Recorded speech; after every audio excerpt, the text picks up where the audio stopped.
നമസ്കാരം. ബംഗ്ലാദേശിൽ ഹിന്ദുക്കൾക്കെതിരെ വീണ്ടും വ്യാപക ആക്രമണം അരങ്ങേറുകയാണ്. വ്യവസായിയും മാധ്യമ പ്രവർത്തകനുമായ റാണ പ്രതാപിനെ വെടിവെച്ച് കൊന്നുകഴിഞ്ഞു.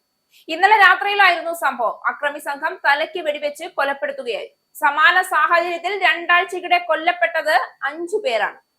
നേരത്തെ ഹിന്ദു യുവതിയെ ബലാത്സംഗം ചെയ്ത ശേഷം മരത്തിൽ കെട്ടിയിട്ടിരുന്നു. മണിറാംപൂർ, കാളിഗംഗ് ജില്ലകളിലായാണ് സംഭവങ്ങൾ അരങ്ങേറിയത്. സംഭവത്തിൽ ഇന്ത്യ കടുത്ത പ്രതിഷേധം അറിയിച്ചു കഴിഞ്ഞു. ബംഗ്ലാദേശിൽ ഹിന്ദു സമൂഹത്തിനെതിരായ ആക്രമണങ്ങൾ വീണ്ടും ശക്തമാകുന്നു എന്ന വാർത്തകൾ ദക്ഷിണേന്ത്യയുടെ മനസാക്ഷിയെ നടുക്കുന്നവയാണ്. വ്യവസായിയും മാധ്യമ പ്രവർത്തകനുമായ റാണ പ്രതാപ് അജ്ഞാത സംഘത്തിന്റെ വെടിയേറ്റ് കൊല്ലപ്പെട്ട സംഭവം ഒറ്റപ്പെട്ടൊരു ക്രൂരതയല്ല. കഴിഞ്ഞ 2 ആഴ്ചക്കിടെ സമാനമായ ആക്രമണങ്ങളിൽ 5 പേർ കൊല്ലപ്പെട്ടുവെന്ന വിവരം ഈ പ്രതിസന്ധിയുടെ ആഴം വ്യക്തമാക്കുന്നു. മതപരമായ തിരിച്ചറിയലിന്റെ പേരിൽ മനുഷ്യരുടെ ജീവൻ പണയപ്പെടുത്തുന്ന യാഥാർത്ഥ്യം വീണ്ടും തല ഉയർത്തുകയാണ്. ബംഗ്ലാദേശ് രൂപം കൊണ്ട നാൾ മുതൽ മതസൗഹാർദ്ദം അതിന്റെ ഭരണഘടനാ മൂല്യങ്ങളിൽ ഒന്നായി പ്രഖ്യാപിച്ച രാജ്യമാണ്. എന്നാൽ ഇടക്കാലങ്ങളിൽ രാഷ്ട്രീയ അസ്ഥിരതയും തീവ്രവാദ ചിന്തകളും സാമൂഹിക മാധ്യമങ്ങളിലൂടെ പരത്തുന്ന വിദ്വേഷ പ്രചരണങ്ങളും ചേർന്നപ്പോൾ ന്യൂനപക്ഷങ്ങളുടെ സുരക്ഷ ദുർബലമാകുന്നതാണ് നാം കാണുന്നത്. ഹിന്ദുക്കൾ മാത്രമല്ല, ക്രിസ്ത്യാനികളും ബുദ്ധമത വിശ്വാസികളും ഉൾപ്പെടെയുള്ള ന്യൂനപക്ഷങ്ങൾ ഭീഷണിയുടെ നിഴലിൽ ജീവിക്കേണ്ടി വരുന്ന സാഹചര്യങ്ങൾ പലപ്പോഴും റിപ്പോർട്ടുകളിലൂടെ പുറത്തുവരുന്നു. ഇതൊരു സംഖ്യയുടെ പ്രശ്നമല്ല. നിയമത്തിന്റെ കാവൽ തളരുമ്പോൾ ആദ്യം ലക്ഷ്യമാകുന്നത് എപ്പോഴും ന്യൂനപക്ഷങ്ങളാണെന്ന ചരിത്ര സത്യം മാത്രമാണ് ഇവിടെയും തുറന്നു കാട്ടപ്പെടുന്നത്. റാണ പ്രതാപിന്റെ കൊലപാതകം പ്രത്യേക ശ്രദ്ധ അർഹിക്കുന്നത് അദ്ദേഹം ഒരു മാധ്യമ പ്രവർത്തകനായിരുന്നു എന്നതുകൊണ്ട് മാത്രമല്ല, സമൂഹത്തിലെ അനീതികളെ തുറന്നു കാട്ടുന്ന ശബ്ദങ്ങളെ നിശബ്ദമാക്കാനുള്ള ശ്രമം എന്ന നിലയിലും ഈ ആക്രമണം വായിക്കപ്പെടണം. ഒരു സമൂഹത്തിന്റെ ആത്മാവ് സ്വതന്ത്ര മാധ്യമങ്ങളിലൂടെയാണ് ശ്വസിക്കുന്നത്. അവിടെ ഭയം വിതച്ച് ശബ്ദങ്ങളെ അടിച്ചമർത്തുമ്പോൾ ജനാധിപത്യത്തിന്റെ തൂണുകൾ തന്നെ വിറയ്ക്കുന്നു. അജ്ഞാത സംഘങ്ങൾ എന്ന വാക്ക് പലപ്പോഴും അന്വേഷണം അർദ്ധവഴിയിൽ നിർത്താനുള്ള സൗകര്യവാക്യമായി മാറുന്നുവെന്ന സംശയം ഇവിടെ ഉയരുന്നു. ഇന്ത്യ ഈ സംഭവത്തിൽ ശക്തമായ പ്രതിഷേധം രേഖപ്പെടുത്തിയിട്ടുണ്ട്. അയൽ രാജ്യങ്ങളിലെ മനുഷ്യാവകാശ ലംഘനങ്ങൾക്കു നേരെ പ്രതികരിക്കുക എന്നത് ഒരു ഉത്തരവാദിത്വമാണ്.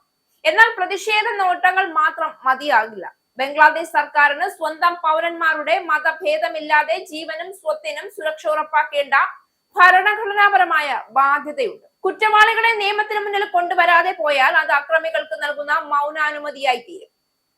ഇത്തരം ആക്രമണങ്ങൾ പലപ്പോഴും സ്വാഭാവിക സംഘർഷങ്ങൾ എന്ന പേരിൽ നിസ്സാരവൽക്കരിക്കപ്പെടുന്നു.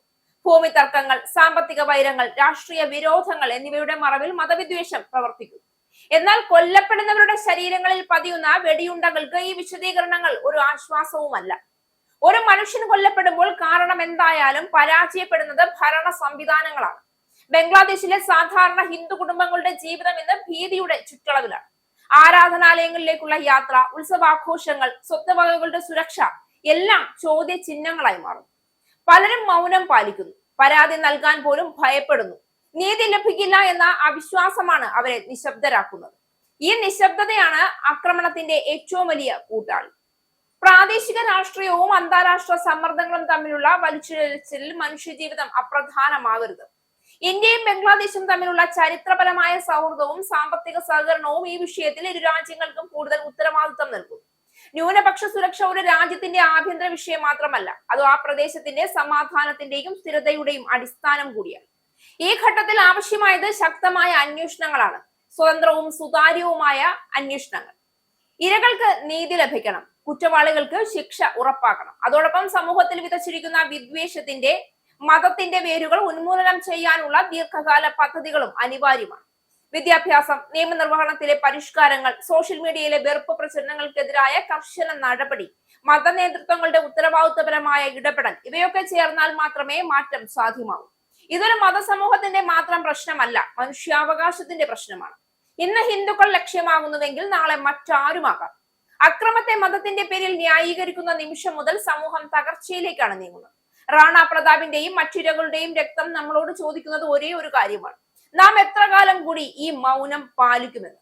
യാഥാർത്ഥ്യത്തെ അംഗീകരിച്ച് നീതിക്ക് വേണ്ടി ശബ്ദം ഉയർത്തിയില്ല എങ്കിൽ ചരിത്രം നമ്മളെ കുറ്റപ്പെടുത്തും.